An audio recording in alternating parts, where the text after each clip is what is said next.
Hello and welcome to another episode of Beyond the Scenes. My name is Andres Cuervo, and this is a space where I talk to my friends, people in the industry of film, music, creatives in general, and we talk about something beyond what they do in work. And today I have with me my friend Mac Ruiz. Welcome to the show. Thanks for having me.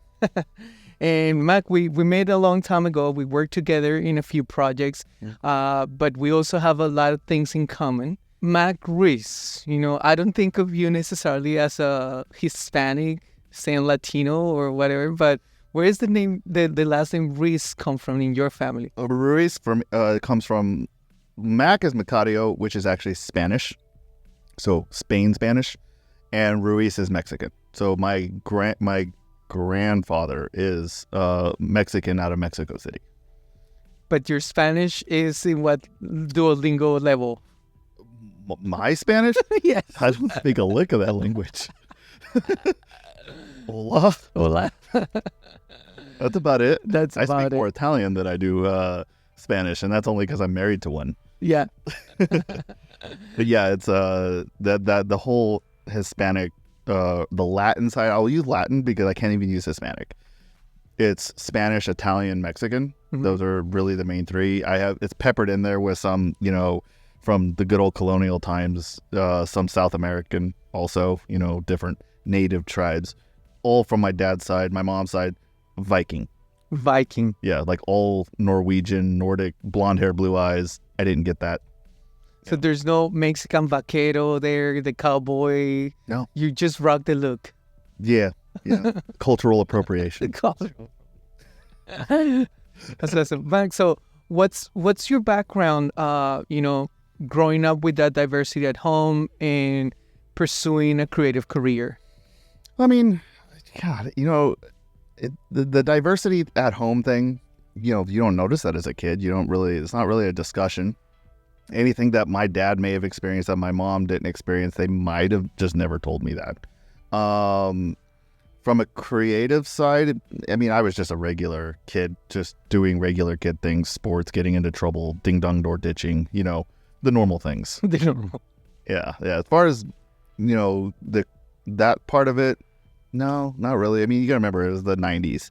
Nobody talked about it, right? So born in the 80s, kid is a 90s, so 90s kid, not those kids born in the 90s. You never got bullied about, hey, Macario, or like, hey, Riz. Yeah, because I always went by Mac, because nobody can pronounce Macario appropriately.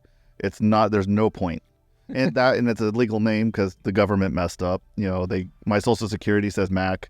My driver's license and birth certificate say Macario. I don't know.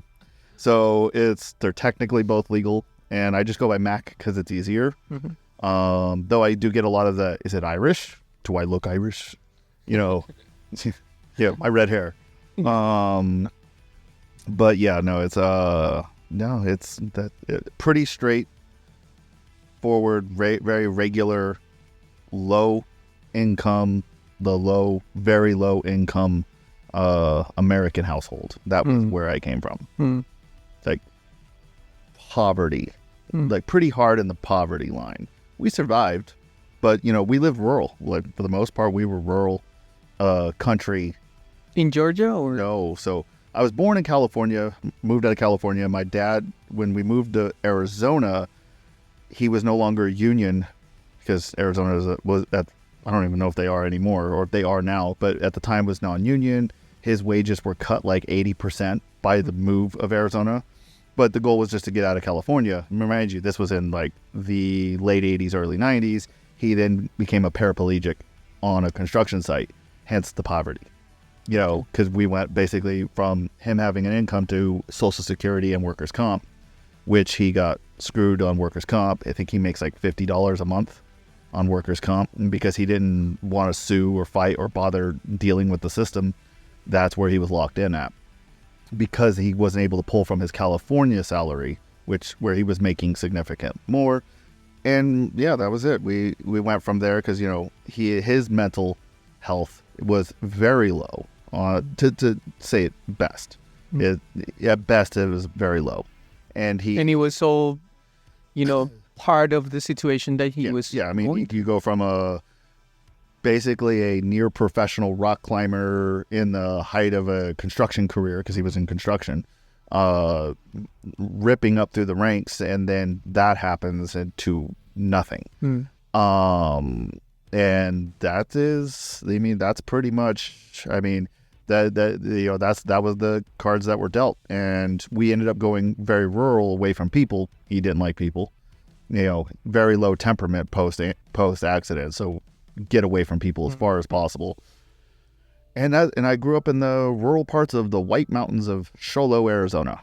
Yeah, it was and that's how I grew up. My elementary, I think it was first through sixth grade. I think the total student body was like 100, like through all the grades. Wow. Yeah, it was like a real schoolhouse. We had one of those dangerous, what do you call it? The merry-go-round. The merry-go-rounds, like the old school with the pipe coming out. Yeah, the old school ones that were like legit banned in the 80s. We still had one.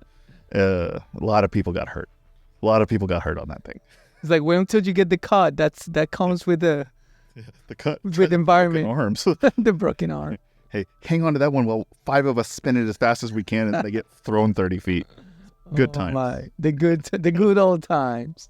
Yep. And what was your transition to Georgia? Like, it was later in life, or it was through with your family? Yeah, it was well after college. Met my wife in 2012, obviously girlfriend at the time. She had, I had finished college, and then she had finished college probably 6 months after that. Then we were introduced to a friend. I had moved back to Arizona with my parents for a while because there was no point in me. I went to school in Vegas. So from school, I basically went back to Arizona. I paid off all my student loans because I had purchased a house that was post 2008. So because I was obviously going to college just after 2008, bought it in like 2010. I made a good chunk of money. I knew I wasn't going to buy a house unless if I had I had a GI Bill from being in the military. So school was paid off, but I was pulling loans specifically to just buy my house that I was going to stay in for college. And then by the time I graduated college, the housing started to work its way back up, sold the house enough to buy a little bit of equipment, film equipment, and pay off my student loans. Okay, so you came to Georgia later in life, but and you went to film school? 15. I moved to Georgia. I did not go to film school. You didn't go to No. So my degree is in biomechanical engineering. I started off pre-med, and I didn't like how much pre-med was going to cost and how competitive it was, just because that's what, and I think I dropped pre-med, the concept of pre-med, while I was still at community college. I did 2 years in community college in Arizona. And then when I transferred to UNLV in Las Vegas, I realized just how, and I was like, okay, I'm not going to do pre-med, I'll do physical therapy. That was my thought process. But like, always in the medical field. Always medical. In college, once you go down one path, if you don't stay, you go bankrupt. I mean, that's basically it. You're committed to a path after the first year, because you start taking classes specifically going down that line.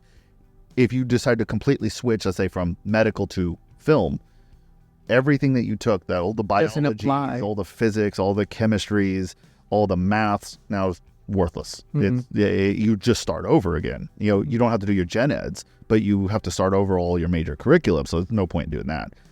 Plus, I wasn't interested at the time. I was really focused on that. I was going to do physical therapy, and then I saw the rate at which how hard it was to become a physical therapist. And while the schooling is a little cheaper to get into physical therapy, is actually more competitive to become a physical therapist than it was a doctor. And I was like, nah, because why go down that path, just knowing that I could spend years just trying to get into a program. And then if I find out that I hate it, now I just wasted all that time. So I switched over. I was really good at math, really good at physics. And in the kinesiology program, I was able to just continue chasing down this one program path to another program path into biomechanics, which is basically physics and math applied to the biology. Think people that engineer prosthetics. Okay. Anything, shoes, all your shoes ran through someone like me. As a matter of fact, I was a research assistant for you at UNLV, and they were a major shoe shock. Basically, a shoe. Anybody, you imagine like when they take cars and go destroy them. We took shoes and went and destroyed them. Okay. You ran the equations, you ran the sensors, you did everything on them to go back and send it back to Adidas or Nike or whatever and say, these are the scores that you get. Is that across the board, or it's just like major shoe manufacturers that decide to go that route? I don't see other people adding the R&D, for example, for developing a shoe. If you get some like random Chinese brand that is, they're like $3 on, Amazon. Yeah, they probably don't. But all your major manufacturers, especially things like, military footwear, hiking footwear, runners, there's a big one. Runner shoes. There's like scoring systems that those companies all strive for longevity of shoe, impact resistance, the impact areas. Everybody who makes the soles, all those soles, all basically run through a program like ours because that's the selling point. That's interesting because it made me think on wearables, for example, things that are part of technology, but they're also wearables and they have to be comfortable, and the implications of constantly using devices and things like that. That would be part of your field, correct? Correct. Yeah, there was a school. I would guarantee you that there was a school or some kind of a business somewhere that did running tests of every single thing that is wearable and sold on the idea that it achieves a certain goal. X amount of resistances and this, that, and other. And that's pretty much it. That it is in a nutshell. I obviously did not go into that. That was not my direction. And what not up in this industry. And that, with your experience, what not heading fully into military, for example, a military career? So I was military first. And I joined the military at a little past 17 is when I signed up, and I was able to be shipped out just a few months after 18. Where? Navy. The Navy. Yeah. So did my boot camp there, and then I became a CB where I was a construction mechanic. And what is a CB? A CB is basically it's the entire construction field of the Navy. Used to be like if you go and watch like the fighting CBs, John Wayne, World War II movie, it was in World War II they were responsible for usually going ahead of the troops, building camp, building bridges. Infrastructure. In Vietnam, the number one thing that the CBs did in Vietnam were to lay out air track. Okay. In jungles. So rip the jungle down, lay down air track, so that way the rest of the military even had a place to go. Okay. That was the CB's job. These days, the CBs, they don't really operate like that because, the Marines and the Army have their own construction forces. So when they need to go build bases somewhere, they use their own guys. We do a lot of equipment maintenance and, non-forward placing, bases. We've got, the CBs end up everywhere all over the world. We usually work hand in hand with the rest of the, Marine and Army construction forces. That's pretty much it. I got out after I was done out of there. I took like a 1-year hiatus where I got into music and, because I've been playing the guitar since I was like 8. What type of music? Punk rock. Punk rock. Yeah. I had a band. We played ska, punk. I love ska. I love ska. Back in those days of the ska renaissance. Ska should come back. The third wave of ska. Now there should be the fourth wave of ska. It should come back. Like seriously, ska punk was seriously some of the best technical. What were your favorite bands at that time? Like your inspiration? Okay, so at that time, if we're talking like when I was a kid, high school, it was like Lit, Blink-182, Sum 41, Avril Lavigne. Yeah. Like the classic pop punk scene, right? I wasn't like full on punk at that time. It was pop punk. And I had a lot of local bands that I went and messed with that were punk. Yeah. Didn't really appeal that much to me because really underground punk is terrible. And those of you that are in the punk, 3 power chords and that's it. 3 power chords, out of tune guitars, out of tune vocals that make no sense. You guys know who you are. Like, like we all know that underground punk for the most part is terrible. I mean, even Blink 182, you can listen to their old stuff. Their old stuff was awful. Yeah. And I get it. Pop punk's refined and for the popular audience. Later on, my favorite bands became things like Rancid. Yeah. Sex Pistols, maybe. Yeah. See, Sex Pistols and Misfits. Sex Pistols better than Misfits. I don't really like the Misfits. The Ramones. The Ramones are okay. But I'm more of like a big fan of ska. So Rancid was phenomenal to me. Dropkick Murphys. Mm-hmm. Again, great Irish punk band. Yeah. Hilarious band. I used to like more like the Israelites. Remember that? They were like calypso, soca, like very old school ska. Like, interesting. Yeah. Ska punk? No, not even the ska punk. It was like the ska Okay. from that British colonialism in the Caribbean. Okay. So that I really, but very slow. I haven't heard them, but I'm sure I'd love them because reggae, ska, and some of those other genres, calypso, soca, that's in there are all great. I can vibe to all of that. Yeah. Now, until recently, I went back to going to a concert and I saw MXPX and Five Item Frenzy here in Atlanta, and it was a bunch of 40-year-olds in the mosh pit just going crazy, remembering the youth. That year that I took a break, I was playing. That was the year I took a break. Was when pop punk was starting to kind of dwindle down, and like My Chemical Romance was becoming really high end, and emo was in. Yeah. So the band that we were doing was much more emo, screamo, type of stuff. And that was my next generation or genre of music that I actually really like. Yeah, I really like that. But when we went to shows, we were hardcore. Okay. And like hardcore, the music style hardcore, not metalcore hardcore. We're specific. And the mosh pits there, we went there to hurt people. Like that wasn't because we wanted to go around pushing people like it was Metallica. Yeah. Like that's for wusses. Yeah. Go to a hardcore show, you find out. It's more fights were had because of that, because usually misunderstandings. Yeah. Hardcore, the older hardcore scene, they knew. Yeah. You knew if you got your teeth knocked out, your nose broken, you were good. You walk up to the guy, you were like, "Good hit, man. That was fucking good." And the guy's bleeding everywhere. And then you do that to a metal guy that thought he was just at a metal show. He's in there pushing people around, and he gets elbow right to the nose. Now a fight just broke out. And I can think coming out of the military is a way to kind of break out and kind of like... It was great. Yeah, that was great. It was great. Then you go into pre-med, then into biological engineering. Yeah. How do you transition to film? Oh, okay. So that basically how that worked out is I had started shooting photos quite a bit before, where it was just me wanting to document, thanks to the TV show Scrubs.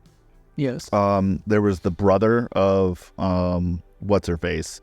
Dr. Cox's ex-wife, her brother, was always taking the Polaroid camera and taking like the camera. He was in like 2 or 3 episodes. It was Brandon Fraser was playing the character. Okay.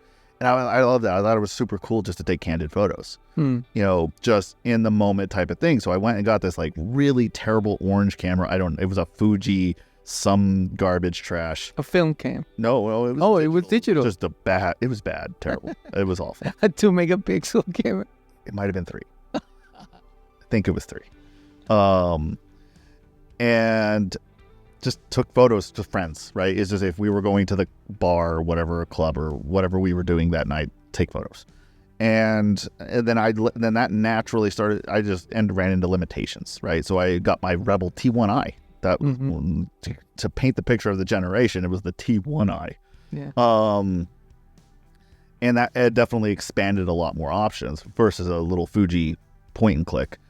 And that was, I did that for a while, just taking photos. And then what happened is my goddaughter was in competition cheerleading, all-star cheerleading, and her parents couldn't afford to have her do the tuition. It's very expensive. Anybody who knows anything about comp cheerleading is it, back then, and that would have been 2000, like 8, 9 ish, 7, 8, 9 in there, somewhere in there. It would have been like 8 or 9, And it was still costing $150, $200 a month. And and they were much on the lower income. Her mom was, going through nursing school. So all their money was going there. 2008 wiped out her dad's job. He owned a plumbing. Uncertified businesses started popping up and wiped his business out. They were charging, a quarter of what he had with no insurance. All they had to do was buy it, and they charge, $15-$20 an hour to put it in, water heaters, plumbing stuff. Yeah.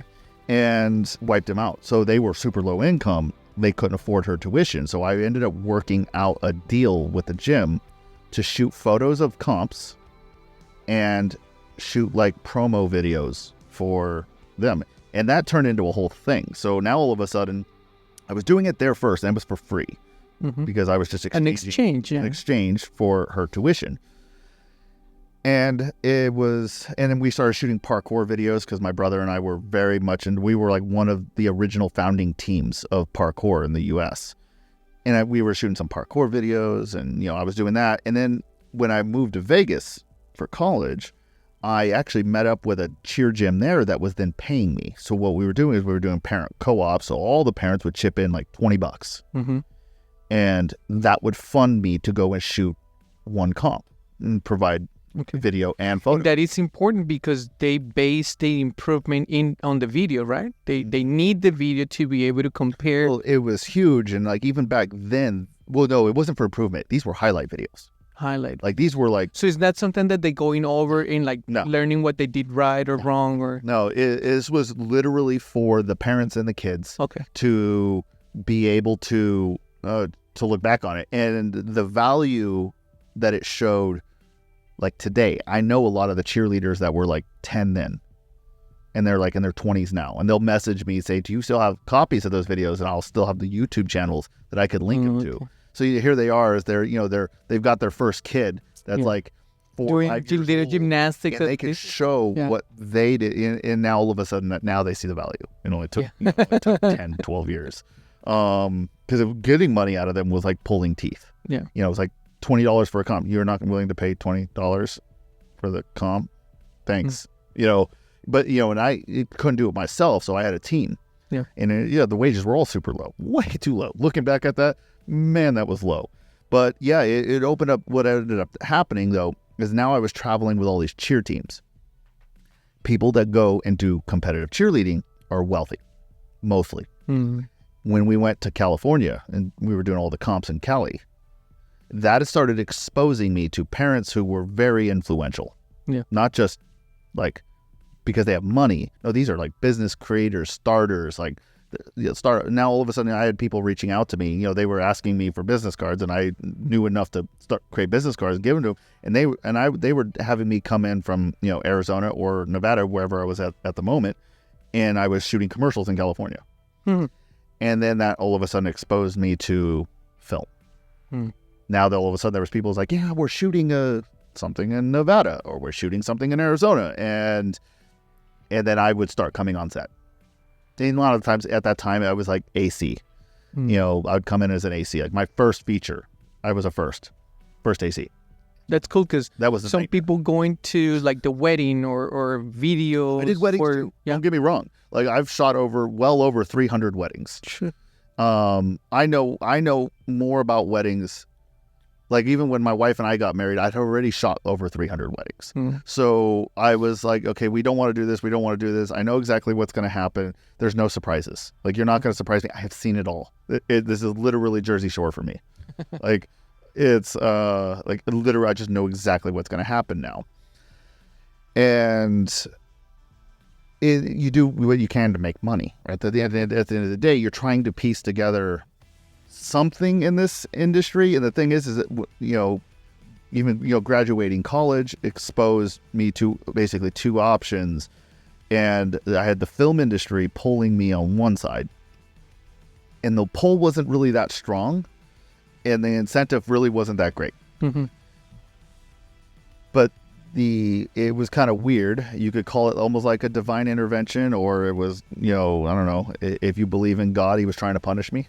Because I ended up picking film. But it was because of the school system. So yeah, I had to take my GRE, and when you graduate, you have to take GRE before you go to do your master's. And to do what I was doing required minimum to have a master's.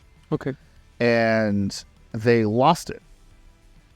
Like, because it's a private institution that gives the GRE, and when I took it, they had no record that I was ever So there. the GRE is like a certification? It's like the GED, but for people that graduate college. Okay, I got it.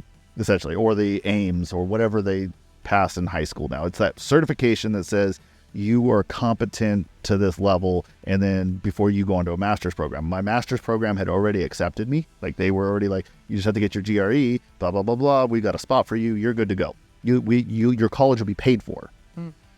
And then the GRE was such a horrible test to take. It was just an awful test, and they lost it. And I had to take it again, and I was like, this is dumb. Like, I don't know what I'm doing here. You know what? Maybe I'll just go and try this other thing. I can always go back and get my master's later. Were you passionate at the end? Like, did you see it as like, what called you into doing, for example, film instead of doing more commercial in more spots for these companies? Okay, so film in California just looked impossible. Okay. Being there, not being without family ties to California, without having something that were like, I went to high school there, and it's like, yeah, my friend's dad works in the film industry, and like, without having that, they did not want me there. Straight up. I could get into film sets in, Nevada and Arizona where they were just like, we just need people. And it just didn't look possible. Commercials and things like that, that was helping. I was paying, getting the bills paid. I was doing things. I was shooting weddings. I was doing commercials. It's no different in Atlanta. Anybody who's listening to this or anywhere, it's the same thing that you do every time. Everybody has to do. You have to just piece together a bunch of stuff. In the cheer stuff. The cheer stuff didn't stop to the day I left to Atlanta. And when I started dating my girlfriend, wife now, she had to go to her master's, and she basically graduated summa cum laude in Las Vegas, which in Las Vegas is harder than a lot of other schools because you can't have anything under an A. It requires a true 4.0, and I believe even A minuses would knock you out of summa cum laude.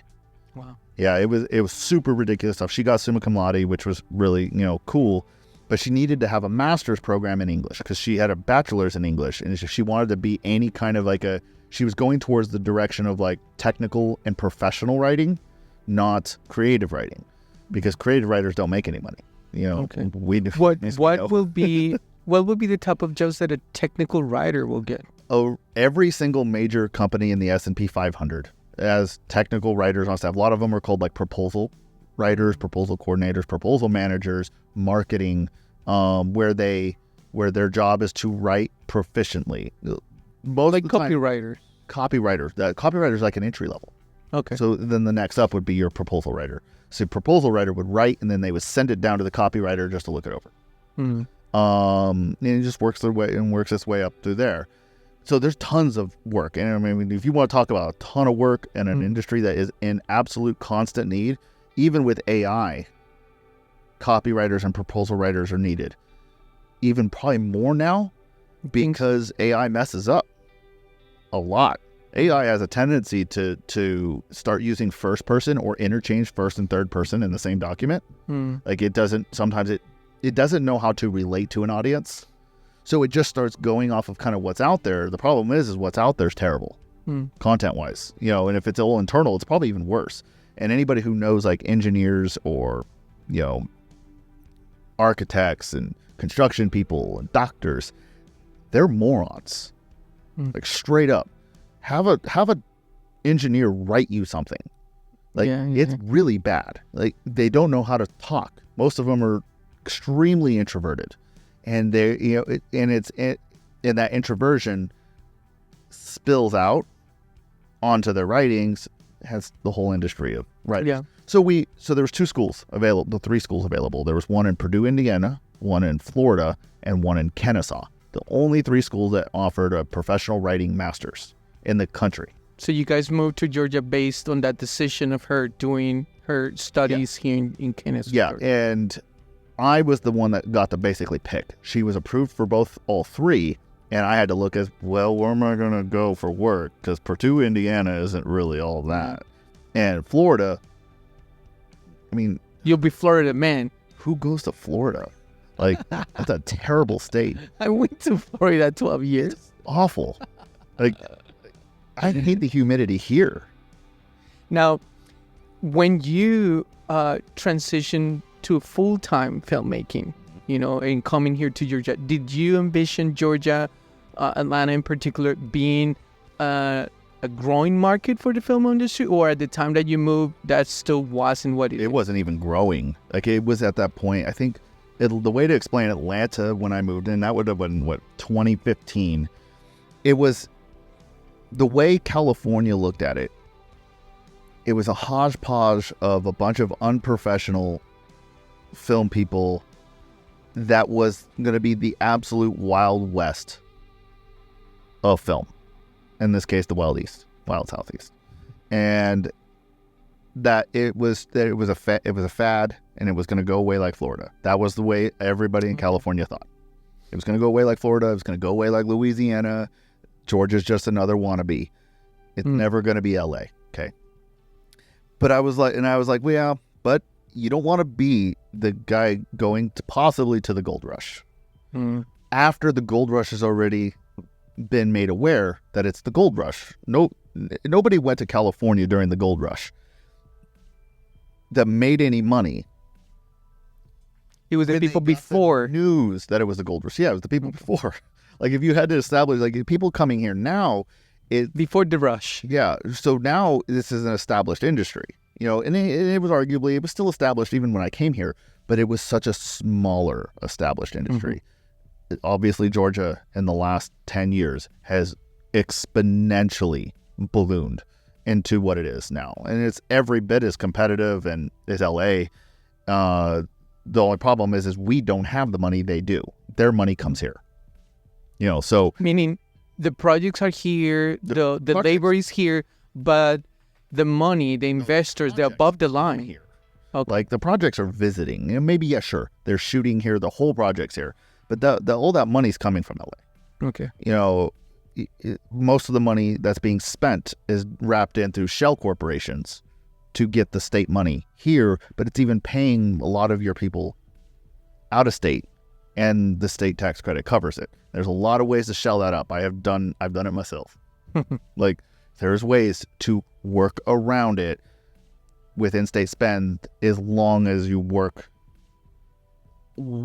relatively appropriately with SAG, and you hit their guidelines. But you had a very promising path as an engineer, now decided to go into film, and I often talk to my friends here in these conversations that is not a film hobby, it's a film industry. Yes. Meaning you have to make a living, your livelihood depends on the work. And we have experienced here, especially in the last few years, a decline in the amount of production. Also, the strikes, and also the pandemic, and all sorts of things that are happening. What things have you developed to help supplement that lack of income that is coming from your career as a filmmaker? Well, I mean, so on a financial side, there's the financial stability component of how you build up your personal system. Outside of that, and a lot of this is, I don't want to say it's common sense, because it obviously isn't. It isn't known. There's people that are never trained, never taught. So obviously, I spent a lot of time in like financial education and personal finance and all this stuff about learning, and I've been educating myself for the last 6 years or so, really heavily in every 6-7 years in all things personal finance. In order to survive, and obviously my wife works, but in order to survive the hard times in the film industry, which there seems to be a lot of them, and they seem to keep coming, is first thing is have no debt. Now, mortgages can be an exception, and I will preface that, like, if you're getting a mortgage today at 8% on a $400,000 house, that's a liability way beyond, like, just way beyond. If you got a house pre-pandemic and you had a $150,000, $200,000 mortgage on 3%, that's not as much of a liability. Mm-hmm. So in an order of like things to pay off, I would not pay off our mortgage, for instance. My mortgage is about $500 a month. Okay. On a 3.25%. I would not pay that off before all other debts were paid off. Okay. Why? Well, just follow the interest rate, right? Follow what is killing your money. Then you start looking at other debts, right? Credit card debts, stop having them. Car loans, don't have them, period. If you're in the film industry, gear debt. Gear, yes. Stop buying gear on debt. I cannot express that enough. Yeah. I get it. You believe that it'll pay off, getting the fancy new Alexas, getting the fancy new Reds. You believe that that's going to get you in. If you think that the quality of productions, your gear is buying you into that production, you're right. It is. It's just not quality productions. I'm sorry, but no real production cares what gear you own. None. The ones that are paying you appropriately, you're not going to get in because of your gear. You're going to get in because of you. Okay. Right? At the end of the day, it's who can get you into the set. And the higher you are up, the worse that methodology becomes. It's, if you're a DP trying to become a DP on a major set, believe it or not, it's harder than it is if you're a PA. And there's less jobs. There's more PA positions than there are DP positions on a film set. We should all know that.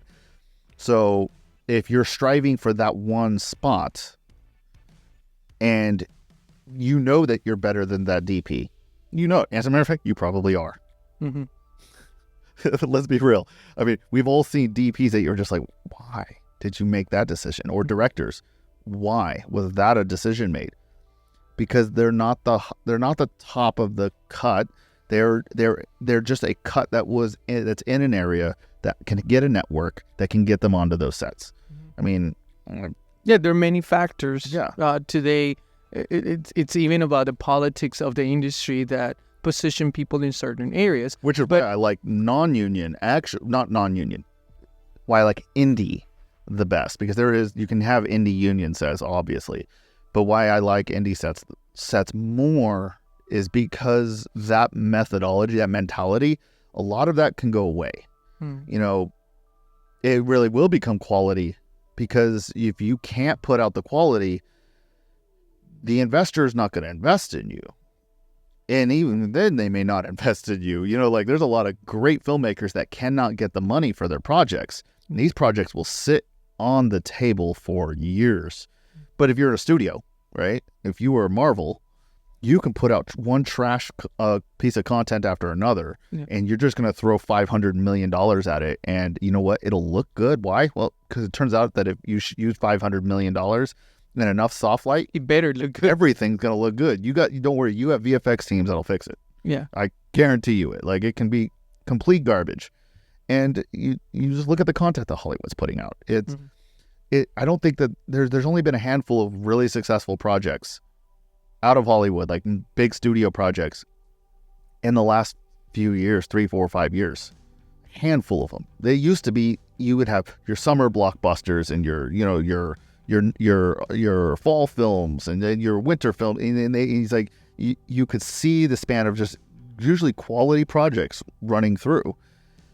Nowadays, it's like they just throw everything at everything, and it's crazy, whereas I find that it seems like more indie projects are putting in more thoughtful sense in their writing and their attempts. But something that I know from your story is that you're not only developing ways to prepare for the bad times, yes, or emergency funds, but you're also developing ways where you can actually build wealth, yes, which is different, preparing for the worst than building wealth. So on an order of finances, like personal finance, most of the people that are going to watch this at least have heard of Dave Ramsey or someone like that. Yeah. First things first, pay off all your debt. try to get as much debt clear as possible. If your house, for instance, is over a third of your income paid off, get that thing paid off, because you don't want your income eaten up. Okay, first things first is that. But while you are paying off debt, you also need to get an emergency fund established. And what will constitute an emergency fund? So, and what is the use of that? I do follow Dave Ramsey's approach on this order is get a $1,000 emergency fund. I know that is not enough for anything. What it is it gets you started. That's the methodology behind it, is it gets you started. After that, in general finance and in the general world, 3 to 6 months of an emergency fund is what you need. Okay.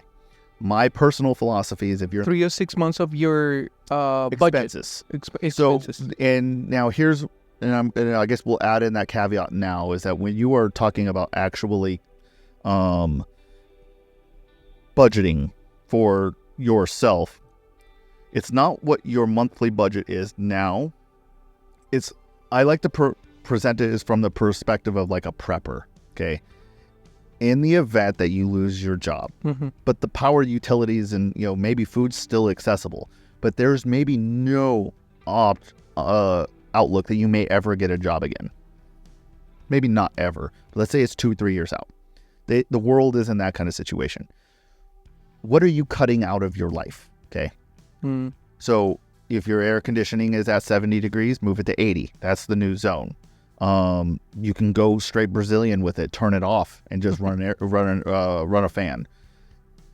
That kind of thing. Cut your food budget, and I'll get into like the caveat of actually even further how to cut your food budget down to. Well, I would think like your entertainment. People have subscriptions to everything. Hulu, all your subscriptions, anything that you have subscribed to, remove, completely gone immediately. Right. Now, what you do is when you're coming up with this budget, it's like, what does my budget look like? To keep a roof over my head, food on my table, power and water, the end, right? What does it look like with that? So a lot of people, if they're spending $3,000, $3,500 a month, $4,000 a month, depending on the people, some people even more. And when you cut it down, you will find that you'll probably actually only need $1,500, $2,000 a month. Because the food that you buy now, and everybody's like, well, my food bill's $1,000. And I'm like, no, it's not.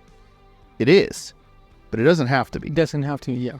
Like, I can go to a store right now, a bigger box store, not like a Walmart, but like a Costco or Sam's, or even sometimes the food distribution companies, which are fun little hacks, is the places that supply restaurants. Yeah. Sometimes they allow you to go in there as a one-time of. If you use an email and they sign up. There's actually one up in the northern part of Atlanta, up in Gwinnett, that they will allow you to go in there. You can buy a 50-pound bag of rice and a 50-pound bag of beans for $100.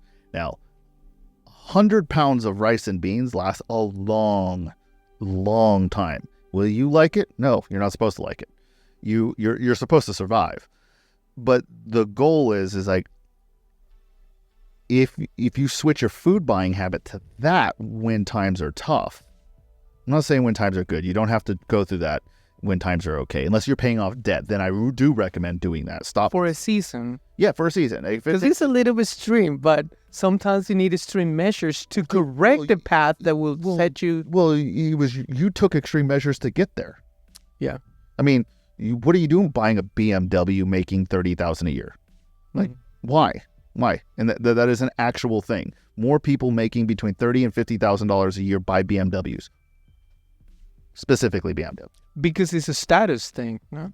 It is. More than... It is. It's a luxury status more than a utility. It's living like the Joneses. In this case, you just want to live like, whatever famous icon you want to live. You want to be able to go to the clubs and look great. You want to be able to go to set and look awesome. Like, because the argument behind it is like, oh, you fake it until you make it. Yeah, but if you fake it till you're broke, you're still broke. Yeah. I mean, like, you can fake what it is that you do in your expertise by being really intelligent, by being quick, adaptive, and inquisitive will go a long ways to making it seem like you actually know more than you do. Showing up with a BMW just makes you a moron. Like, straight up. if you got a car loan in this industry, and I'm going to say this, I think it's in any industry really. If you're working at all and you're running a car loan, you've made a mistake. Here's why. How about leasing, for example? No, it's a mistake. If you can't afford to buy that car cash, you can't afford to buy it. I mean, explain to me in what world where you're going to pay someone else an interest rate that you will then blame later for being the evil rich people. Yeah. You're the one that made them that. Yeah. Stop buying things. And your asset is depreciating. 20% a year for the first few years, and then it slows down. Like, I mean, I think the average, because my wife and I are looking at buying a car, and we probably never will because we're both pretty extreme. Yeah. we'll be in our garbage till we die. But like we're looking at between a range of like a $50,000 and $100,000 vehicle. Okay. But we're buying cash. Yeah. Like, it's going to be cash. We've got it. And you're not going to pay what they're going to ask for. Here's my problem, is that I can't look at a car and say, okay, I'll spend $100,000 on it, when I'd be like, man, but I'd be making like 10, 11% interest a year. That's 10 grand a year I'm losing now. Not counting on depreciation, not counting on the... Yeah, no, I don't even care about that. Like, depreciation sucks. But and the maintenance on that car is going to cost you as well. And so when I'm looking at it, and I look at it from, the trauma that this industry causes, which is at any given moment, you may never see work again. We all probably relate a little bit, or a lot of it. And so get rid of debt, right? First things first, get rid of debt. Figure out your emergency fund and in this industry, I actually think it's 6 to 12 months because of the way the strikes work in this industry, because of the way that the back channel logging works, because of the way how much government actually will affect investors. Because you got to remember, when government changes things like interest rate, right now it's 5%, that's, for most people, they're just like, whatever, it causes prices to go up a little bit and it doesn't really affect the average people. But the problem is the film industry, even if you're an average working person in the film industry, you have to understand that your jobs come almost exclusively on loans. Every film is borrowed. Every single one is borrowed. And in indie, even more so. And if an investor is going to, let's say, make a $5 million film, he ain't giving you $5 million in cash. What he's going to do is he's going to throw a mill up and he's going to get a borrow on 4. Well, a borrow on 4 with a Fed rate of 5 means that he's walking around with like an 8-9% interest, which means so do you. You as the filmmaker, you as the producer, the director, you're the one that is coming in with that loan. Well, now if you're talking the difference of 3% and 8%, you could be talking a difference of $14,000 and $40,000 a month you have to pay back. Okay? You watch your investors dry up like that. Like, seriously. I know, because I've had a lot of investors dry up like that because they're just like, the risk is too high. The risk is too high. Well, now no one's working. So you're waiting for studios to come back. But the problem is even they're coming back limitedly. Interest rates affect them too. Just the zeros get bigger. And in your case, you're not just preparing. You are an extreme case of a prepper, what is called today a prepper. Yeah, I am a because prepper. you even grow your own food. You can. If you are, so everybody that's alive is a prepper, but everybody that's alive right now thinks preppers are crazy. But when things are bad, I'm looking at you, Walmart people that are buying pallets of toilet paper. Yeah. You have 2-week food supply. At best, you bought a pallet of toilet paper. You don't have enough calories to poop them. Are you going to eat your toilet paper? Like this is, but this is in all seriousness though. That is literally, so the way I try to look at prepping is the same reason you have an emergency fund. Is emergency fund prepping? Yes. Really? So you'd be like the first person ever in like the finance world. They would never tie it as prepping. They would say, well, you're financially prepping, but does that make you a prepper? Not in the context of what a prepper is considered today, but it is prepared. It is being a prepper. All a prepper is being what? Prepared. Okay. Well, being prepared for what? It depends on what your circumstances are, right? If you live in Puerto Rico, you're right. You better have more than a 2-week food and water supply. And some form of electricity that is not tied to the grid. That's not tied to the grid. You're dead. If you're in Venezuela, you better understand a lot more than that. You need more than 2 weeks. That's interesting because it makes me think we call them preppers. We mimified people, make them a meme. Yeah. But in some countries, that is an actual lifestyle. That is the only lifestyle because everyone else is dead. Yes. like in this country, you're so privileged beyond imagination that COVID just exposed how privileged you were. Wow. And so when I'm saying like 3 to 6 months, and in the film industry 6 to 12 months, I moved the goalposts in the film industry because of the volatility that the film industry experiences. But my belief is that you don't stop at 6 a month food or like cash supply for your expenses. You should also have a 6 to 12 month food supply. So your food supply and your cash supply should equal. Why? Well, because now you can remove your food bill in the event something happens. Interesting. You could start tying into your food supply. And now your emergency fund doesn't have to be this much. Big. So, I mean, I'm very forthcoming about it, but I have 1.2 million calories supplied up in my house. I also have, well, right now, technically, I have much more than a 12-month supply because of the way my investing cycle works. But in the event that something happens to my wife's job and me, I can't get any more work, and we're both now jobless, we're solid for like at least 2 years. Solid, like straight up retirement. Solid. Technically, can I even cut that out further? Like run that down the road further? Absolutely. So when your emergency fund is stocked, you now don't have to worry about the swing of something really bad happening, right? And if your neighbor falls on bad times, you have a food supply. Guess what you can do? Be generous. You could be generous. You could help them out. I grow my own food.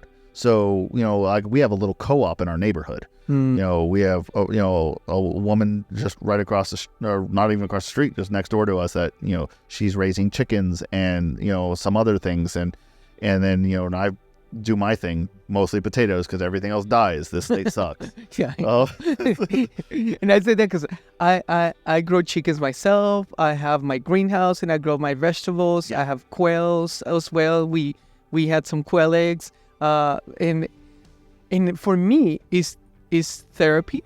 Yeah. But it's also a way that I'm prepping in a way, you are. You're prepping because there's skill prepping. There's physical hard prepping, which is how much supply have you developed and how are you preparing? How are you storing it? And then there's bunker, end of the world prepping. Yeah. And the problem is like, I don't really subscribe to the bunker prepping because you're prepping for such a scenario that you're prolonging death. When you run out, you're gonna die anyways. Okay. Like I'd rather just die. Like if my preps don't get me somewhere where only a bunker will make me survive, do you really want to be the last person? Do you want to be Omega Man? Yeah. Really? Just walk outside, let the AI kill you. Right, or, the nuclear fallout. Like, at that point, like, because society's gone. And the problem is, and this is where, again, we can kind of go into the idea of, like, why growing food. Even if you live in an apartment complex, can you grow food? Absolutely. There are ways that you can squeeze and tighten, and even if you're just growing herbs, grow something. Because if you don't know how to grow food and you wait till like you can't, you're gonna die. I'm just telling you, like any of us that have grown food know that it is ridiculously hard.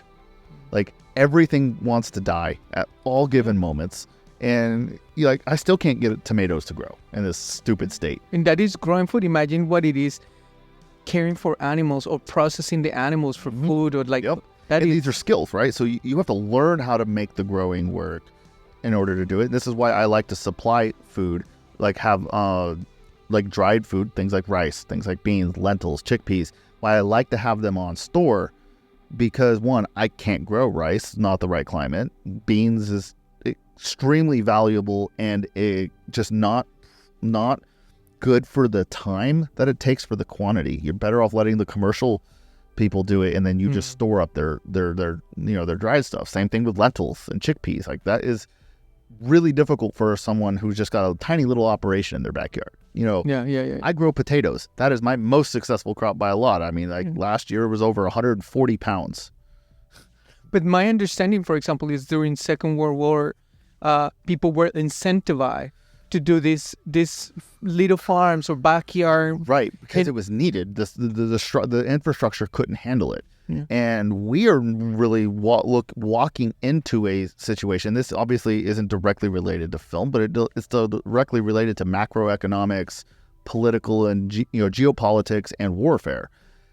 And I mean, if everybody believes that Putin's a bad guy and that he's going to cause war and nuke everybody, then he's going to cause war, or he's not that bad of a guy. One or the other. Like, you can't have both. So either he's in it for a very micro thing. If he's in it for a macro thing, we're going to World War III. And if you believe that and you are still not preparing, and you think that your government's going to come to save you, they're not. They're incapable of doing it. COVID should have exposed that to everybody. The government is not capable of actually holding down the infrastructure. They're just going to let people die. And so if you don't have some way to just keep on keeping on in the event that you don't have work, and that's why, I mean, we're talking very much more hardcore. Yeah, and that's of it, but on a this part of the conversation is also focused on the prepping part, not necessarily on the building wealth and investment part, which is something that we both do. Right. So once you have prepared where you feel like and at the end of the day, it has to be with wherever you feel like, right? Yeah. Whatever you feel like is good for you. And you bounce your idea off of somebody else who thinks alike, and they may say, hey, you might want to beef it up a little bit, or, maybe you're overkill. But have those conversations with people, and then building wealth. Okay. So now, once you are not spending money ridiculously on debt, and you've got free income, and free income means money left over after, don't go looking to go buying a new, Gucci, Louis Vuitton. Don't go looking at buying, going to dinner and spending, $500 at some crazy expensive restaurant. You don't need those Cook X4s. You don't need... Well, don't buy gear. Like, for the love of God, like, the quality, we could just talk about quality from that perspective. Yeah. Like, use the Cook S4s as an example, right? Or use Master Primes, or some of the Signature Primes, where they're just insanely expensive versus a set of Zine lenses. Go for the Zine lenses. Why? Those Cooks are not going to get you extra work. Most of the time, they're going to sit on the shelf. That is the reality. That's not what we think when we invest. Right. You think you're investing. Yeah. But the problem is the people that you're renting these things out to probably don't have proper insurance, because you just need to get them rented out at a certain point. Yeah. So you may be renting them out where the insurance is subadequate. The COI doesn't cover. So it's a liability. So now it's a liability, and if it gets broken, by just some random person drops your lens on the ground, it's on you. Now you've got more liability. You got to fix that lens, buy another one, whatever, and now you've got additional liability to top it off. All that money you're now spending, you're not actually making money. You're just, especially if you're on debt on it. If you buy it in cash, whatever, you do whatever you want. If you own them cash, but if you're like on loan for them, oh yeah, especially that. You can call it an investment all you want. It's not an investment till that loan's paid off. Yeah. So, like, my philosophy is this, and I stopped buying gear a long time ago, and we dump all of our money into, we have a financial advisor, and majority of the money will go to him, and he goes wide, right? He's buying index funds and ETFs, and they do some stock picking, Do you have a retirement account yourself? Oh yeah. We both, my wife and I both have Roth IRAs. Many people in the filmmaking industry are not on payroll. They're freelancers, and sometimes, and I say this with confidence because I spoke to a lot of them. They don't have temporary. Yeah, they don't have a retirement account. You should. They might have some savings, but they don't even know how to start. Everybody in this country should have a Roth IRA if you are under the age of 55. If you are such a high income person that you just don't even know what to do with your money, okay, you can have an IRA. Everyone else, you should have a Roth IRA, and you should be What is the difference between those two? An IRA is where when you put the money into the IRA, you're not paying any taxes on it. What it does is it comes off of your taxes. So, but when you pull it out in retirement, they are taxing everything, including what you put in and all your earnings. In a Roth IRA, you pay taxes first, so it rips the taxes off of it. The money you contributed means it's not you don't get a write-off for it. And you have a limit up to a certain amount that you can $7,000. $7,000. And that goes up every few years. Okay. It usually goes up about $500 every 3-4 years. Yeah, I think it's $7,500. Oh, is it $7,500 now? Yeah. Oh, okay. I gotta increase our readiness for another $1,000 for January. And then you max that out because in retirement, not just that money, but all the earnings, you withdraw tax-free. I can't express, if you don't understand taxes and tax rates, how important that is, especially when you got states like California, New York, and their senators and congressmen pushing for things like unrealized capital gains tax. Yes. Increasing the capital gains tax. Why? Because the top 1% don't get paid via payroll. Yeah. They don't get paid salary. So everybody was like, oh, top 1%, we need to raise the taxes. And what they do is like, okay, let's raise payroll taxes. All that did is just affect you. It affected, you people 9 to 5 making just average income. Below the line. The below the line, it affects you guys. You call for higher taxes. But then if you call for raising capital gains tax, that affects everybody who's retiring. Oh, okay. Unless if you're in a Roth IRA.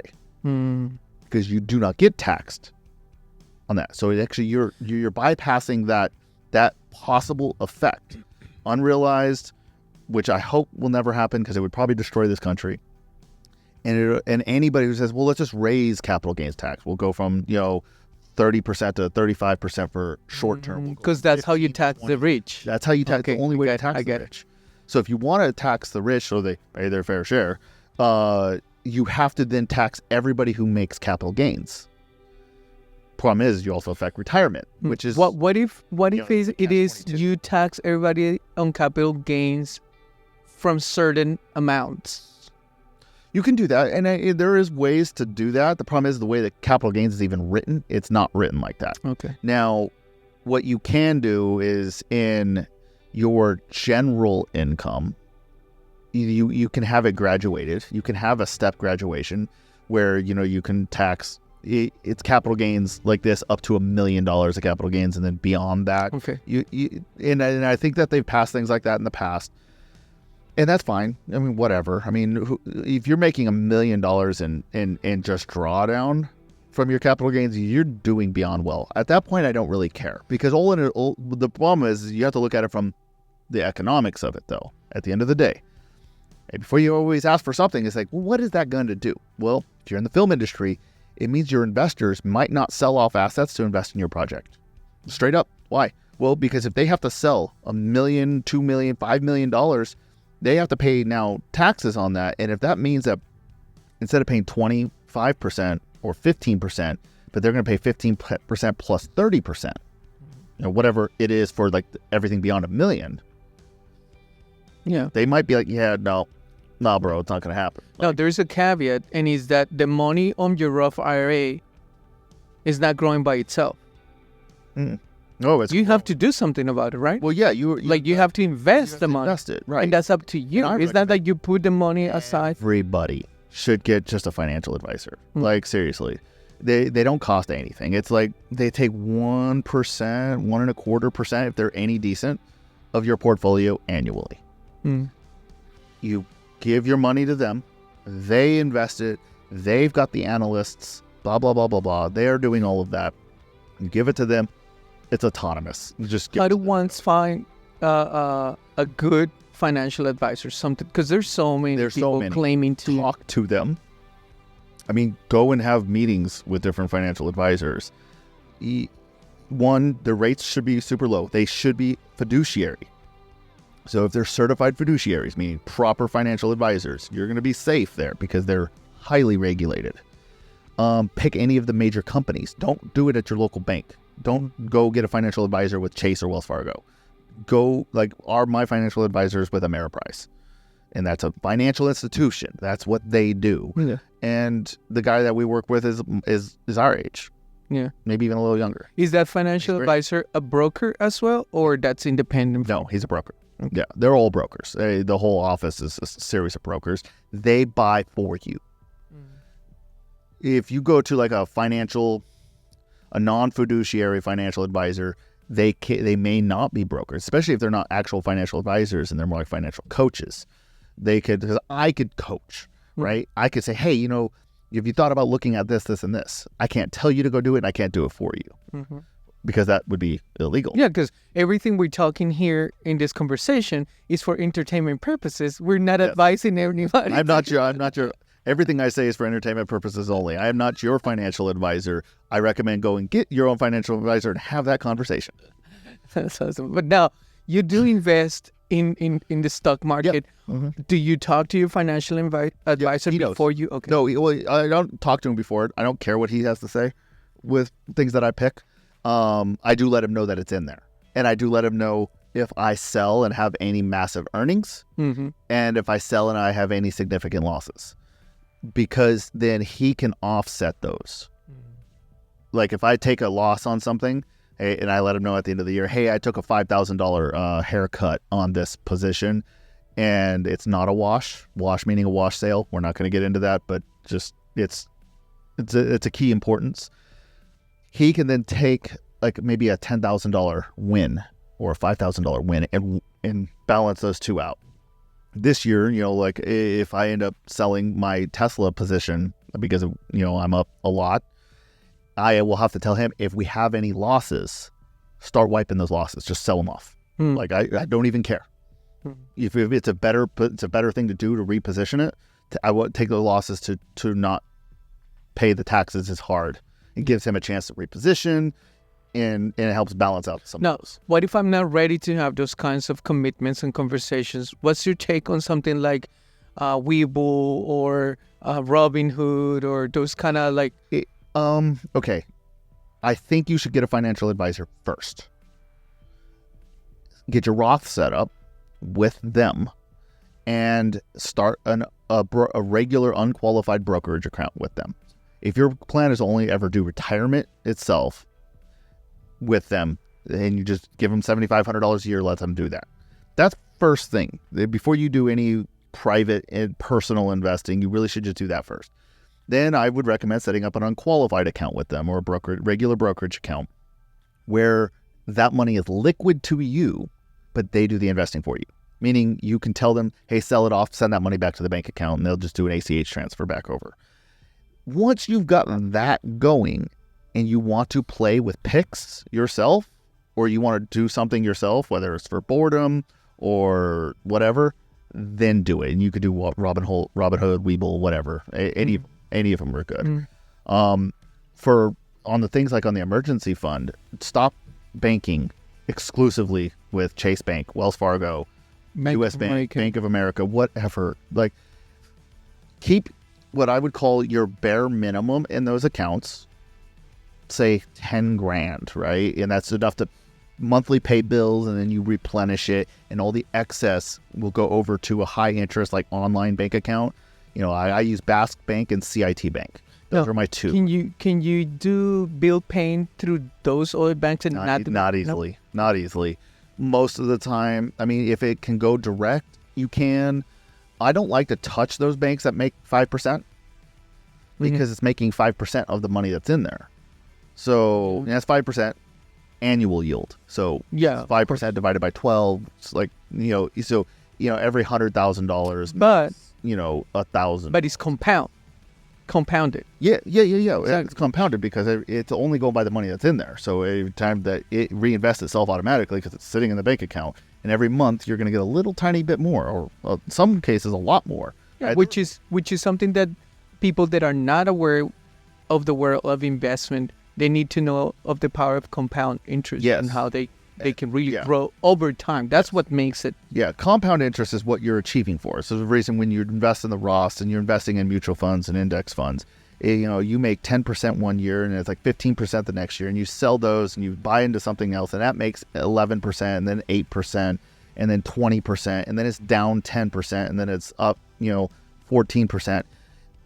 All that money that it keeps going up, it is actually compounding on itself. And then as you sell and then rebuy something else, it's just constantly always growing based on the value that's in there. Yeah. And the best thing I could say to do that helps inspire people to do this is there's a compoundinterest.org, I think it is.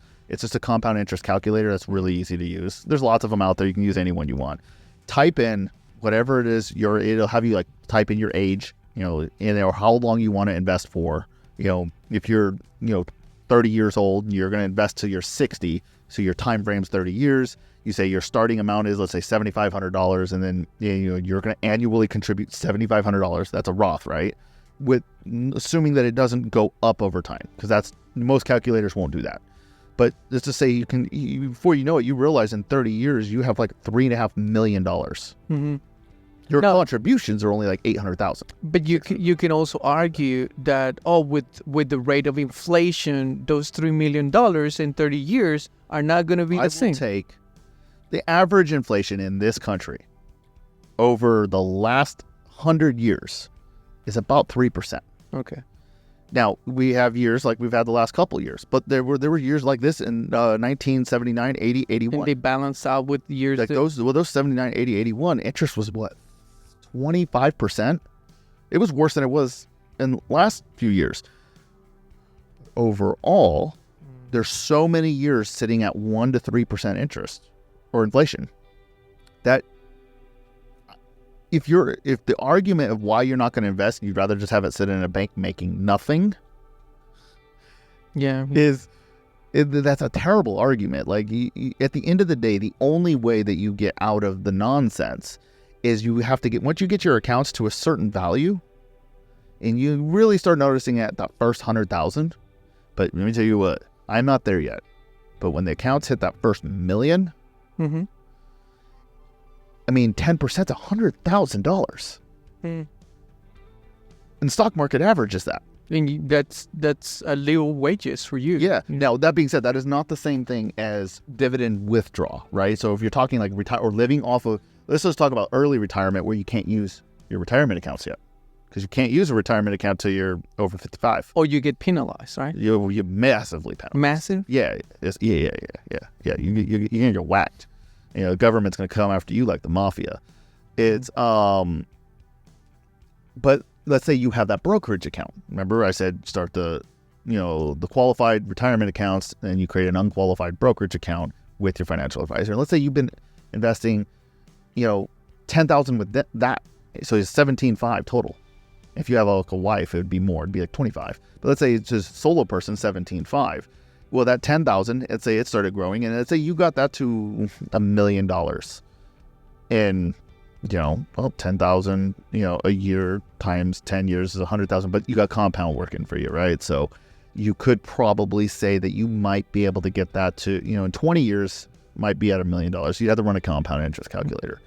And then you take all of that money and run it over to dividends. Now, dividends only yield 2 to 3% on average, but the stocks grow 1 to 2%. So there's a little bit of growth plus dividend yield. You live off the dividend yield. That's how you actually do that. Then you don't touch the actual thing. So if your dividend yield only makes you $20,000, $30,000 a year, and you can live on $20,000, $30,000 a year, maybe because you're living in a van, or you're really, really tight living, you're retired. You just have to find stocks that yield, higher dividends. This is why you do it through a financial advisor. Okay. Don't do it yourself. Like these people spend that they have hundreds of people working for them, people in Wall Street offices, and then your local office. and there's analysts, and they literally have programs. If you switch your platform into this, they already say, okay, so this is what we're going to do. They're going to move into this. Let's see what our methodology looks like. Boom, go. And then they'll sell all of what you got. They'll repurchase it into the new things, and you'll start creating a drawdown, essentially. But if that's your goal, I look at it like this from more like the preparedness level, is like if you want to, if like in your world shit hit the fan, and let's say you had 200,000 in this unqualified account. While things were good, you were investing hard, right? In this brokerage account, your retirement, we don't care about your retirement account, right? Can't use it, can't touch it. So, but this unqualified account has been in just growth, just grow. And then all of a sudden, the SAG striked or the writers striked for some reason. We don't know why. And then the SAG striked, and then the IATSE striked, and something like that happens, or the pandemic. You could then turn your unqualified account into a value account, where it's just now all of a sudden, instead of growth, you go to value, you start receiving dividend checks. 200 grand may not make you that much, but let me tell you what, if you make 500 a month from it, 600 a month from it, and it doesn't hurt the account, now you're just making 600 extra more, plus you got a 6 to 12 month emergency fund, 6 to 12 month food supply. You see what I mean? Like, and all of a sudden you have the battle plan on how to turn on hard style living, meaning it's like, okay, boom. And all of a sudden you might be okay for a long, long time. And I know a lot of people that might be listening will be like, well, I'm nowhere near that. So was I at one point. I just spent, 5-6 years working at it really hard and being extremely disciplined and only focused on that. All my extra money went to that. Everything. And you have to be willing to do that. If you're like, well, I'm only I'm barely meeting ends. Okay. I'm just barely surviving. Were you always like that? That would be my first question. Were you always barely surviving? And then if the answer is yes, well, okay, I'm guessing film industry, because we're talking film industry. Why are you only barely surviving? Well, I don't have enough of network, blah, blah, blah, blah, blah. What else are you doing? Are you out there? Are you networking? Are you creating networks? Like like when I first moved here, I knew nobody. And those for anybody that's listening that has moved from LA or other places to Atlanta understand exactly what I'm talking about. I didn't have my network wasn't here, and nobody I knew in LA knew anybody here. So I literally had to start completely over in like Shane's inner circle.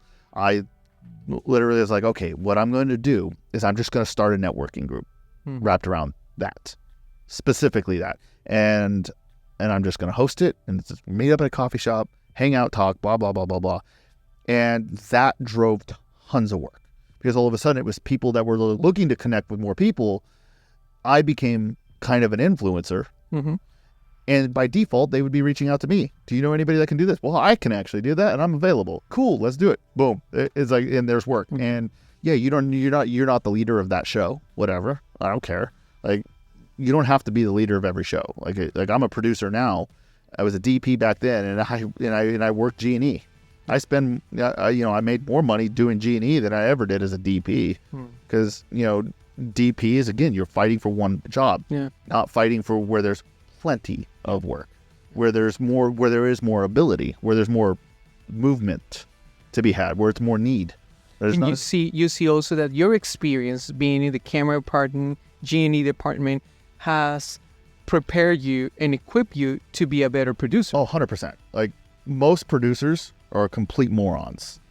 Whether you're indie or you're studio, I've met them on both sides, where, and I would say indie producers tend to be actually better. Studio producers are straight up morons for the most part. I mean, there are some guys out there that do know, but there are a lot of them are just ivory tower dudes. They have an office in downtown LA, and then they show up to set. They've never even seen a set. I've seen producers like, this is my first time on set. Like, then how do you know what's going on? How do you know when a fire is actually happening? Like, if you're waiting for physical flames, that's a metaphor. Film sets are filled with fires constantly. If a film set's not smoking, it's because we've wrapped. Like, I've never seen a film that has ever been just, that was super smooth. Yeah. That was easy. Never, not once, not even commercials. There's always something, and you can see the stress on someone's face somewhere. But yeah, no, it's helped a ton. It's helped me with the budgeting. Like I do more budgets than I do anything, because obviously to principal producer usually means that, you've been tied in with the money, and that takes time. So I have projects that are actively been working on for years, years. And one day they'll pop off. And when it does, awesome. Yay. But till then, I'll do a lot of LP stuff where I'm just, or just a lot of in dev where that is line producing. Yeah, where I may not even be the actual line producer, but I've built budgets. I built so many budgets for people. It's unbelievable. I've built thousands of budgets for projects ranging from $100,000 to $50 million. I've even done like I've done one $100 million project. I don't think it ever got anywhere because it's $100 million and it's indie. Like, you're just not going to get it off the ground. Yeah. Like, not a million years. There's no amount of talent you can attach to it. No, yeah, it's that's there's like the hustle part of the film industry, but I've learned in the last few years, especially doing the producing thing, is to slow it way down. I spend more time telling other producers, directors, writers, no, you're not ready. Then I because there's no point in telling, like I've seen people say, okay, I got this project, it's going to be X amount of millions of dollars, this, that, and other thing. And I'm like, okay, what experience do you have? If you're a director, especially the director, because if the director's like the director producer, is like, what experience do you have? Like, what's the biggest thing you shot? And as the biggest thing you've shot is barely lifted a pencil off the table, no investor is going to give you money. Yeah. Now, I've used my team to help usually fortify those guys to try to, if I think that the project's got legs, to help fortify them. But then there's still the money component, right? You still have to get them to get money. And a lot of the times it's really tough if the content is even remotely sus. If it doesn't look like it's got a good wide market viability and they're really approaching it from a proper business perspective, and no creators do. I literally don't think I've met one that approaches anything from a proper business perspective. Directors, like, I've seen budgets that were, and it's so often where like people will write their budgets out and like 85% of their costs go to cast. And I'm like, so who's making the movie? Yeah. Is it just a few interns? Illegal interns? Because you're not affiliated with a school or anything. You're just like borrowing some people. And it's like, yeah. It's a bunch of buddies of mine and this, that, and other thing. No investor's going to invest with you. Period. They're going to like I have a general rule of thumb, and this is not like a big secret, so I don't care if I say it, but like, I did an analysis of over 1,000 different films ranging between about 1 and 50 million. I kept it away from the things sub 1 million because things really get weird and sub 1 million, and things get really weird and post 100 million. Just the way the money's spent is very different. But like, the writer, director, producers category should sit right around 15% of the budget. The cast and stunts category should be right around 15% of the budget.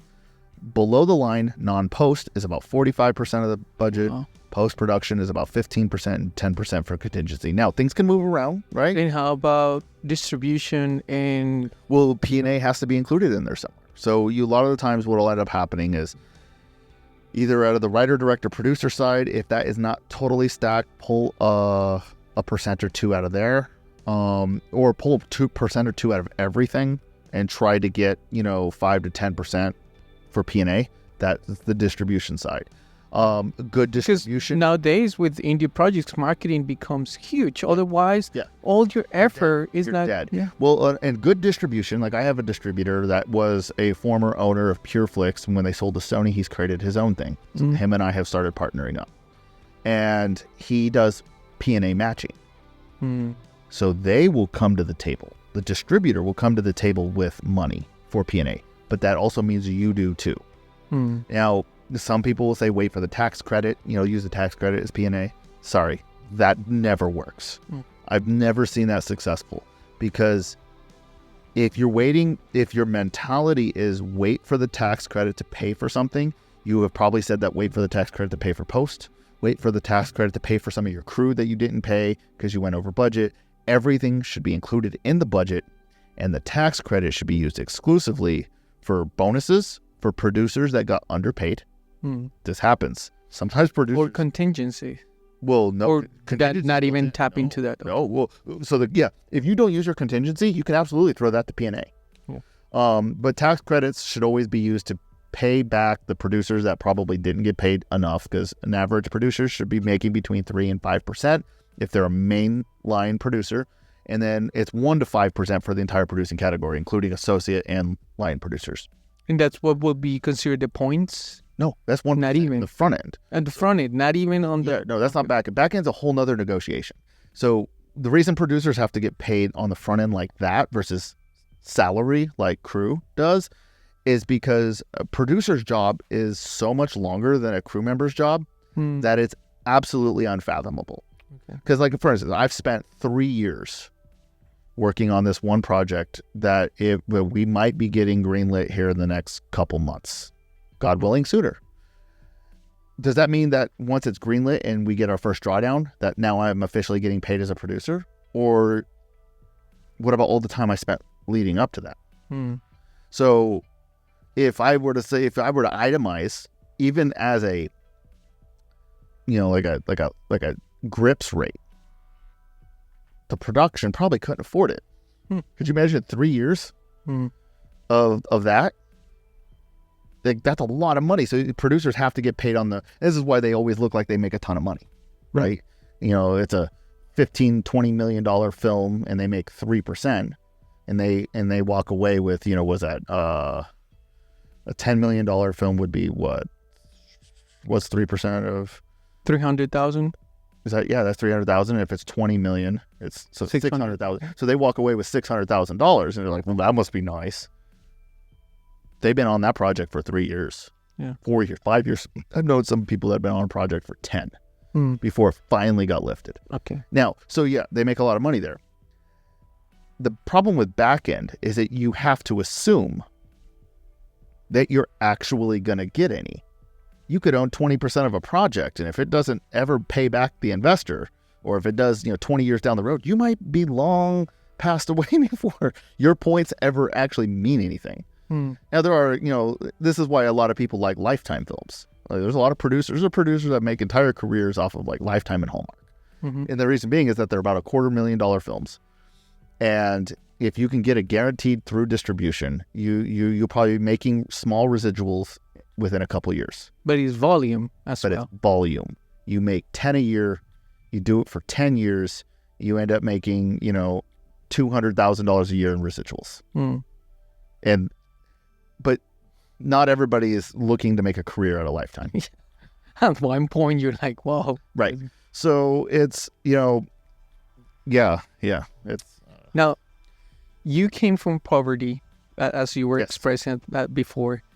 You had a path that then changed into a career that is to be honest, is a passion career and is related to the arts, not maybe like an engineer like you were, but you develop other ways to be able to prep for the future as well as, build wealth for you and for your family.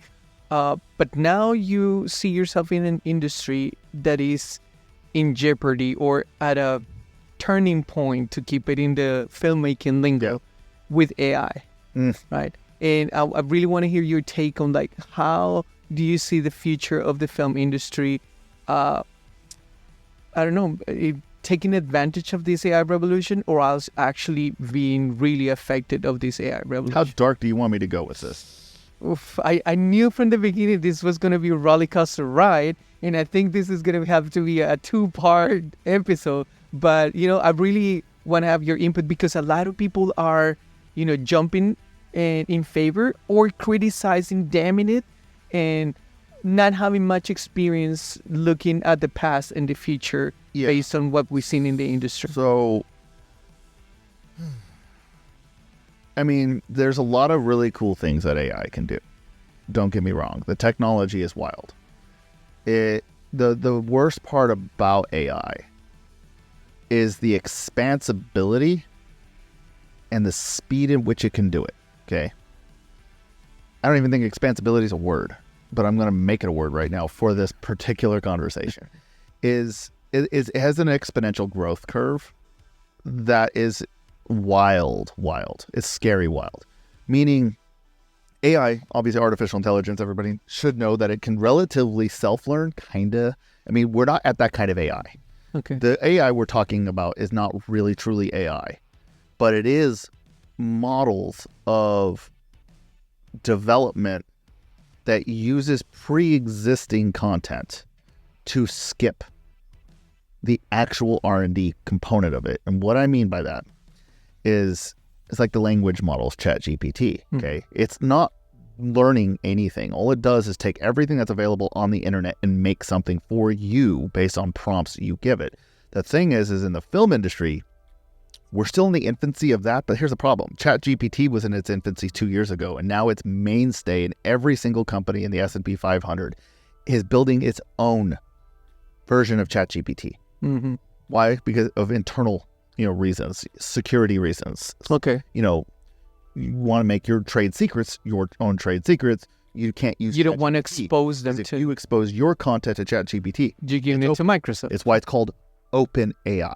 Okay. Mm-hmm. All the S&P 500 companies are making what's called closed AI. It's its own version of it.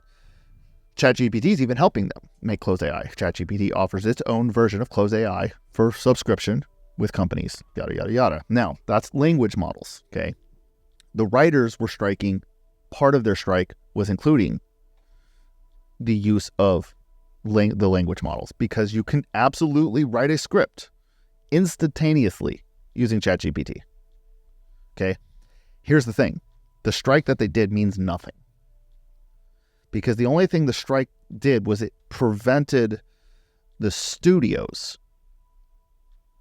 from how it even operates. I'm not even 100% sure at the strike level, because I don't know if what they asked for even got fixed.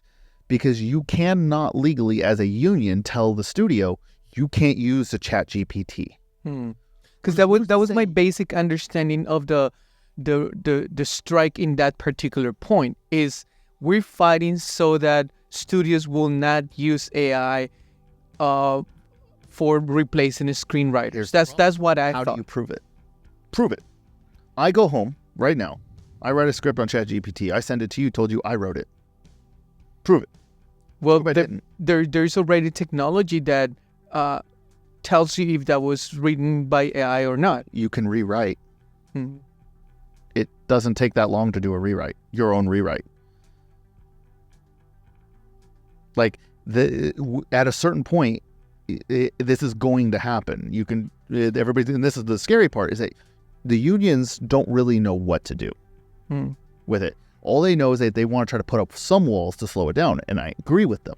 Put up some walls to slow it down, because if you don't slow it down, it's going to go wildfire. And how about the part where they scan your image and then they use it for background actors? That is totally different. That still involves AI. Yeah, but they've also been doing that for decades. Every green screen, no matter if you've been in front of a green screen. Now, they have that already written in the W or in the SAG rules, that your likeness is to be paid. Now, your contract, just because SAG says they recommend one thing, doesn't mean that your contract says that. Now, I believe that they're just trying to fortify with the existing rules, so that way what SAG recommends has to be in the contracts to protect your likeness. But I mean, they've done it forever. I mean, we've been face replacing people for a long time. It's the same concept. AI isn't really the issue on that replacement protocol. It is. It's got a part of it, but it's such a small part. Okay. It's the bigger issue in film and AI is right now that they've got AI coming out as we speak that will be able to render a script and build you the entire film completely ground up. Like within 30 minutes. Create it. Done. Visually. Project's done in 30 minutes. Like, this is over. Now, is it good? No, it's not good yet. It's far from good. It's far from ready to go to market. What's going to happen, though, when it's good? Because everybody said, well, maybe it'll never get that good. They said that about ChatGPT. And it did get good. ChatGPT. And they said about the transition from theater to film. Yes. So, I mean, you can go back and look. And so this is if the way I look at where this is going to go, and this is very doom and gloom. And I honestly hope it doesn't go this way. I hope that that the AI thing hits a wall, whether it's legally through the government or it is, the unions somehow come up with something, or people just call out AI and just don't want nothing to do with it. I think that would be the biggest win, is if the general population just gets so sick of it. But I think kind of like the backlash of social media for people's mental health or other reasons, Yeah, and I think that I think that there can be a societal push for it. I just think that the genie's out of the bag now. I think it's too late. I really do, because its ability to increase its quality exponentially quick. I mean, it used to be like you'd have to, you would have programs you ran on, old programs forever till you got Premiere. And then, you ran on Premiere forever till you got this Resolve. Nowadays, it's like things are moving so fast that as long as you stay right on the front of it, you could be there creating stuff. I know. The problem is like when this stuff gets so easy that every single person, let's say just in the United States, let's not even talk about the world. If everybody in the United States could just create their own TV show, it's like, you know what? I really want to watch an action thriller that's got 10 episodes a season, 45 minutes an episode, 10 seasons long. Or 10 seasons long. 2 hours later, fires off an entire episode, and you just watch that. You upload it to YouTube so that way your friends and family can watch it. Almost as if anybody with the ability to write a prompt becomes a filmmaker. Yes. And that will be the death of independent film. It is what it is. If I was an investor, and I'm not saying a lot of people may argue, it will never be the death of indie film. Yeah, it will. Unless you investing with your own money, no investor is going to want to compete with free. Okay, period. Talked with enough investors to know that they're like, yeah, but if there's free out there, why don't we just do that? Yeah. Why don't you just go do that? I don't want anything to do with this industry. I'm going to go buy a house and rent it out to somebody. That's just, you gotta because it's that component of a film, an art, and an industry, a business of making money. Yep. And right, remember, investors aren't in the film industry for the most part. They are investors that are investing for themselves and their families. And if you can't think from the investor standpoint, then you basically have no business even being a director or a producer at that point. Because a big part of your job is to kind of watch out for that person's money. And if it starts to look like, indie isn't good anymore because of AI, or indie's getting real rough, I think what's going to happen, me personally, I think what's going to happen is indie's going to slowly dwindle away because of AI. Because there'll be so much content out there. So you want to watch a movie? Go on YouTube. Millions of people, could be hundreds of millions of people creating movies and uploading them to YouTube that are all solid enough, good enough. It'll entertain you for a little bit. Yeah, exactly. But you keep mentioning indie. Wouldn't the studios also be affected? I think the studios will stop creating films at the way that they're creating them. I think that their model is going to switch to bigger budget, which they're already kind of doing. Bigger budget, much less. And then I think that it'll go kind of like what theater did. Broadway at one time in history, Broadway was for the common folk. Mm-hmm. The peasants went to Broadway to see Shakespeare. Okay. And then when film first came out, Broadway said the exact same thing that we're saying about AI. Nobody's going to watch this on a TV screen. I want to see the real thing. And then all of a sudden, the general population was like, oh, no, this is really cool. And it's a lot cheaper. And, look, the camera moves positions and it kind of gets into different areas. Like, you can't see that on Broadway's, on Broadway. Broadway tried to defend it. Broadway lost. What ended up happening is Broadway became more exclusive to the ultra wealthy. I think that film will go the same way. I think that, you're going to have your platforms. I think Netflix, Hulu, Amazon, I think they're doomed as a platform for content because they cater so much to indie projects and general distribution for, lots of projects. I think platforms like Disney will survive because they're exclusive with the brand, right? But Netflix has films that are, going to the Oscars. Yeah. Does everyone watch the Oscars? Does anybody actually care? Okay. I mean, I haven't seen a single film that has won an Oscar in years. I do ones I see up the ones that I see up on the Oscars that win. I'm like, I've never even heard of that film. Nobody cares. Nobody cares about the big award shows unless you're the absolute Hollywood elite and you're there for some reason that's probably has nothing to do with film, anyways. So you're just going for the pizza party. Yeah, exactly. He's like, let's not go there. I mean, I do think that AI is extremely bad for the industry. I think that it's going to open up in the immediate future. I think it's going to open up a lot of cool opportunities. You're going to see a lot of independent filmmakers while it's still hard to use AI, where it's not as simple as just prompt a film. Once it gets to prompt a film, we're in a lot of trouble. But in the meantime, while it's still tools, I think it works really good for indie because you can start crafting really interesting stuff and it looks like high level, high budget stuff. And then you make your film in an interior. So you establish your locations, you go into the interior, you shoot the real people, you come back out, you do your big establishments, exit into this other thing, enter in a new scene, and you keep your system small and you tie your system to that outside world that you've been world building. And at that point, it's still considered a tool. It's not completely replacing. Yes, because it's still a tool. It's still a tool right now. It's like even the writing, like script writing. Is it flawless? No. Can you generate a whole idea? If you get an idea, you prompt the script, then you go through and you edit the script because, trust me, it's far from perfect. You can't just take the script from ChatGPT and call it a day. You really do have to go in there and fix a lot of things. But that's not that hard. You can still bring in a writer.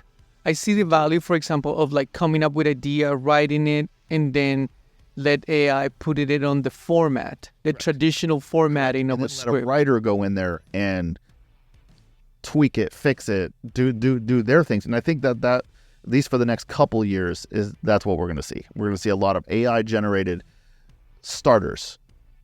Writers come in and fix it, but it gives them a real through line, because it used to be like someone like me, I don't write a script. I can't write to save my life. Like I can't do dialogue. But me going in and chat GPTing a script concept, get it in the format, read it, make sure it's correct in the direction that I would like to see it, then work with a writer to flesh out the ideas better, get the dialogue cleaner, tighter, all the through lines. That is just as valuable on a writer, because there's been contract writers forever. I mean, the majority of writers that make money in this industry they're not the ones coming up with fresh ideas.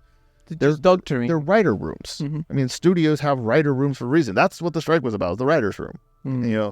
Can't lay off, of the 11 writers in the writer's room, lay off 10 of them. That's what they're worried about. And I get it, and I completely understand. But it's going that way, whether we like it or not.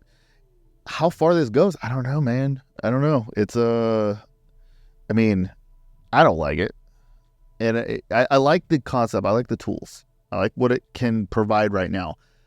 I look too much into the future to be like, as a prepper, that this can't be bad.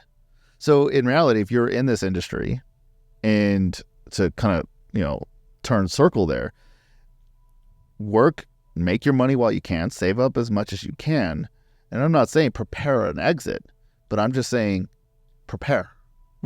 Like, if it looks like all of a sudden it's like, wow, I can't get any jobs anymore, and it's been 2 years, and you can see why it has been 2 years, there's a clear and obvious why. Well, at least you've been preparing up to that point. So you can, if you have to do a career switch, you could do a career switch. Or I don't think that, while AI is going to affect commercials a lot, I still think that the commercial space will always be fairly solid, because if you look at just how chaotic commercials can be in their own way and the ideas that they have, like a lot of them it really does have to be, there's a lot of commercials that really kind of, I think, have to be done on set. Like think of a product commercial. We were just on one. You can't AI something that doesn't even exist on the internet yet. Like that is still going to have to be done and shot. So I think, commercials are still there. There's a lot of the quote video component of the world, the non-film side of the world, that I don't think will be touched. I don't even think they'll notice. You're never going to see wedding go away. It's not going to be an AI generated wedding video. Like, this is not going to happen. Maybe edited. Yeah. But, I don't see. I think for film, because it's so commercial, like, so just the way it's done, the studios are going to be incentivized to collaborate with tech companies to make this stuff happen. And when I have this AI conversation popping with, other friends, the conclusion most of the time is like manual things, manual labor or things that cannot necessarily be replicated by this technology. They're going to increase in value, right? As an example, being an electrician, okay, on a set, or being a plumber on a regular job, or those kinds of jobs, so are going to increase in value. In terms of like the entertainment and video making, there are things that are handmade, there are things that are crafted that are not going to. VFX has been killing that for a long time. I mean, they'll never make another Lord of the Rings the way they made Lord of the Rings. Yeah, but people still appreciate and watch a stop motion film. This is why those films, I think, will still exist. Yeah. Those budgets will get bigger. Yeah. And there will be many, many less major studio films made, and they will send them to a theater.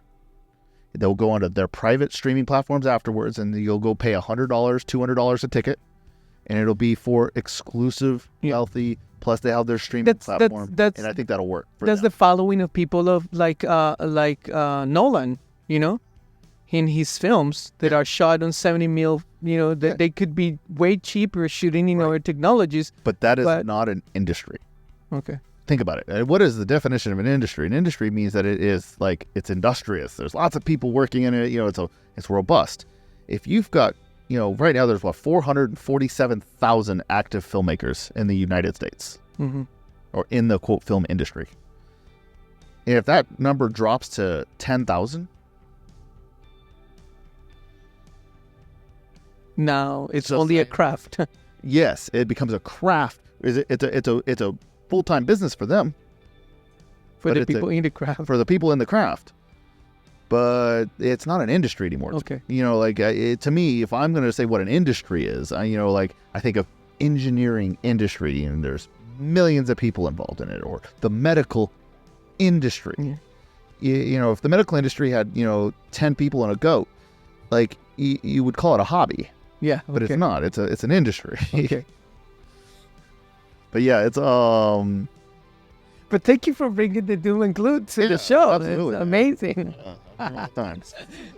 No, I knew that this conversation was gonna be wild because every time we talk about so many random things, but I do appreciate your input. I do appreciate your willingness to share, because you could take these things to yourself, Yeah. But every time that we speak, we have. I could be wrong. Yeah. AI could just blow over and it's a fad. It could, very well. I have no idea. Yeah. But I appreciate you coming along, and I know that some people might identify with your points of view. Some other people will be like, what is this going?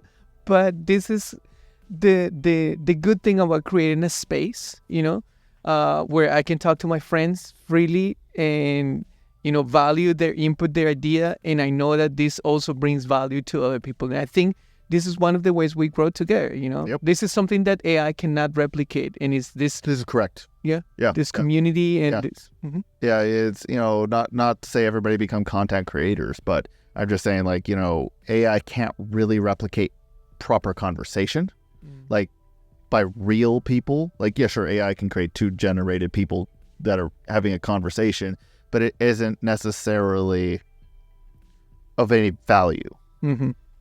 So yeah, I think Yeah, stuff it's like funny because I recently saw a video where they have 2 AIs interacting together, asking questions, and it was funny. It was so repetitive. It was like a reading a script and staying into the script, Yeah. and it was so weird. It almost like lacked empathy and life, and so that's why I value and appreciate these times that I can talk to my friends. So thank you for coming and sharing all of that. You're welcome. I know there'll be more that we could discuss, but just time online seems to be a commodity these days.